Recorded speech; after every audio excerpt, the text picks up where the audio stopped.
क्या आपने कभी सोचा है कि जीवन के सबसे कठिन मोड़ पर, जब सब कुछ धुंधला और असंभव सा लगता है, तब एक सही मार्गदर्शन कैसे किसी की पूरी जिंदगी बदल सकता है?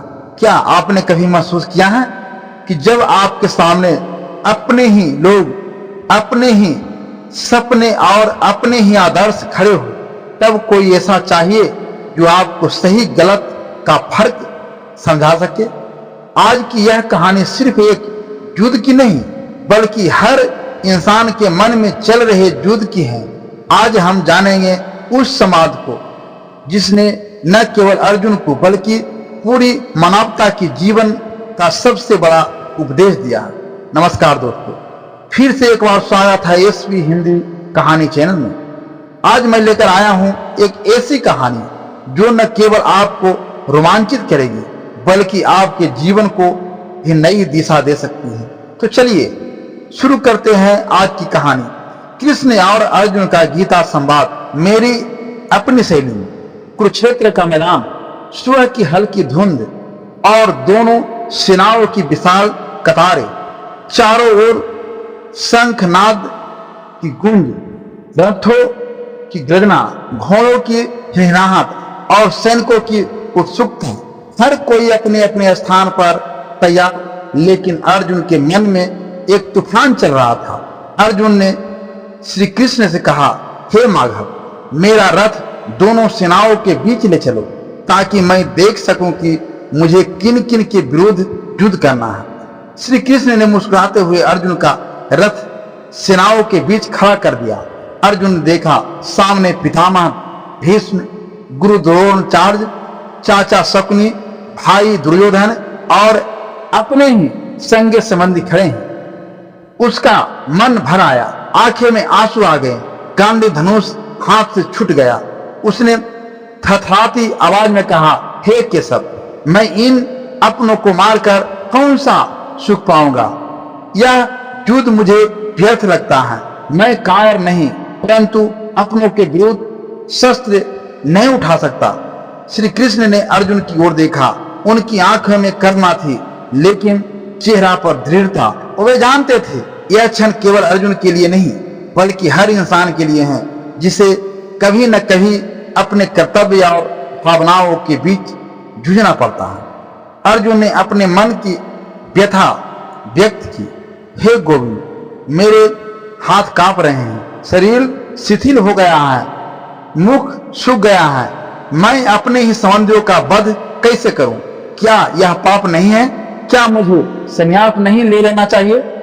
श्री कृष्ण ने गहरी सांस ली और बोले, हे पाप, यह मोह, यह शोक, यह भर्म, ये सब सैनिक हैं। तू अपने धर्म से विचलित हो रहा है। जीवन में हर किसी को अपने धर्म का पालन करना चाहिए, चाहे परिस्थिति कैसी भी हो। अर्जुन ने कहा, मुझे धर्म और अधर्म का भेद समझ नहीं आ रहा है। मैं किसका पक्ष लूं? क्या अपने परिवार का या अपने कर्तव्य का? श्री कृष्ण मुस्कुराए, हे अर्जुन, जीवन में सबसे बड़ा धर्म है कर्तव्य। जब जब धर्म की हानि होती है, अधर्म बढ़ता है, तब तब मुझे अवतार लेना पड़ता है। तू अपने कर्तव्य से भाग मत।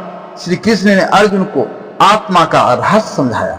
हे अर्जुन, यह शरीर नश्वर है, आत्मा अमर है।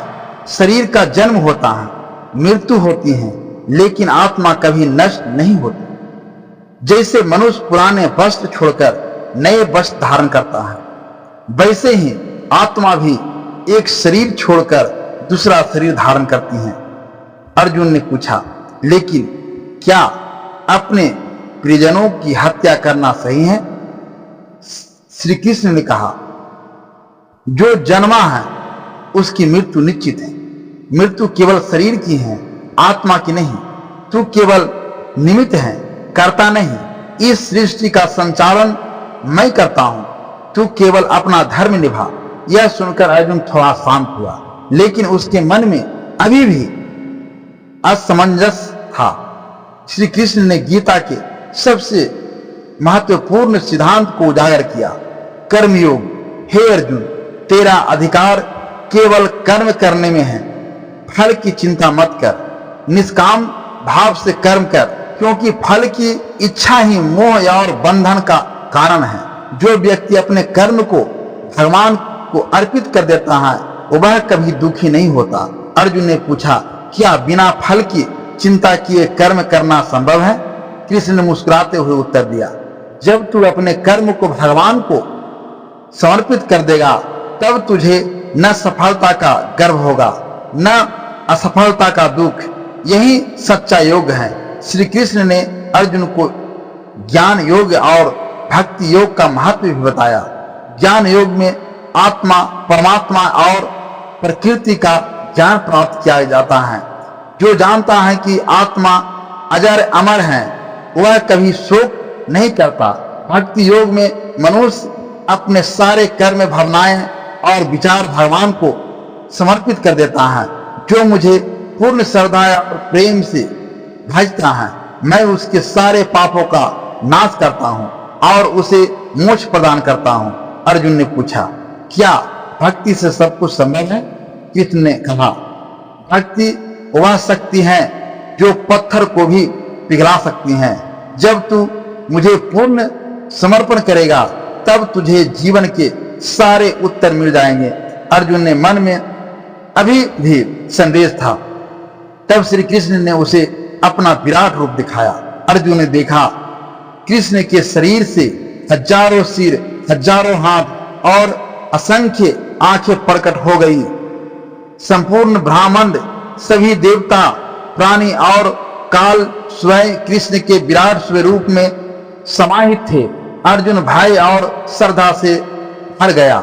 उसने हाथ जोड़कर कहा, हे प्रभु, मैं समझ गया कि आप ही सबसे आदि, मध्य और अंत हैं। अब मेरे सारे संदेश दूर हो गए हैं। कृपया मुझे मेरा कर्तव्य निभाने की शक्ति दे।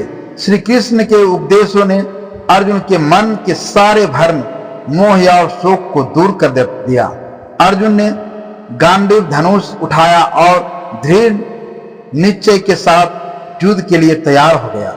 उसने कहा, हे केशव, आपकी शरण में आकर मैंने जीवन का वास्तविक अर्थ जाना। अब मैं अपने कर्तव्य का पालन करूंगा। श्री कृष्ण मुस्कुराए, यही तेरा धर्म है, यही तेरा कर्म है। अब बिना किसी मोह के, बिना किसी भय के युद्ध कर। श्री कृष्ण और अर्जुन का संवाद केवल एक युद्ध भूमि की घटना नहीं थी। यह संवाद हर उस व्यक्ति के लिए है जो जीवन के संघर्षों में उलझ जाता है, जो अपने कर्तव्यों और भावनाओं के बीच संतुलन नहीं बन पाता।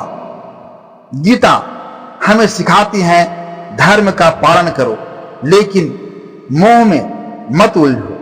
कर्म करो, फल की चिंता मत करो। आत्मा अमर है, मृत्यु केवल परिवर्तन है। भक्ति, ज्ञान और कर्म तीनों से मोक्ष संभव है। कर्मण्येवाधिकार रास्ते मां फलेषु कदाचन। तेरा अधिकार केवल कर्म करने में है, फल में नहीं। योगस्थ कुरु कर्माणि संगा तत्यक्त्वा धनंजय। हे धनंजय, योग में स्थित होकर आसक्ति छोड़कर कर्म कर। वर्षांसि जीर्णानि यथा विहाय नवानि गृहाति नरोप्राणि। जैसे मनुष्य पुराने वस्त्र त्याग कर नए वस्त्र धारण करता है, वैसे ही आत्मा नए शरीर धारण करती है। सर्वधर्मान परित्यज्य मामेन का शरणः व्रजः। सभी धर्मों को छोड़कर मेरी शरण में आ जा, मैं तुझे सारे पापों से मुक्त कर दूंगा। इस श्लोक ने न केवल अर्जुन का मार्गदर्शन किया बल्कि आज भी लाखों लोगों को जीवन का सही मार्ग दिखाते हैं। तो दोस्तों, यही थी आज की कहानी, कृष्ण और अर्जुन का गीता संवाद। अगर आपको यह कहानी पसंद आई हो तो, अगर आपने इससे कुछ सीखा हो तो कृपया हमारे वीडियो को लाइक करें, अपने दोस्तों के साथ शेयर करें। कमेंट में बताएं कि आपको गीता का कौन सा उपदेश सबसे ज्यादा प्रेरणादायक लगा और चैनल को सब्सक्राइब करना न भूलें, क्योंकि ऐसे ही और भी प्रेरणादायक, रोचक और जीवन बदलने वाली कहानियां हम आपके लिए लाते रहेंगे। आखिर में याद रखिए, जब भी जीवन में संयम हो, जब भी मन डगमगाए, तो गीता के उपदेशों को याद कीजिए और अपने कर्तव्य पथ पर डटे रहिए। धन्यवाद। फिर मिलेंगे एक नई कहानी के साथ, सिर्फ एसपी हिंदी कहानी चैनल पर।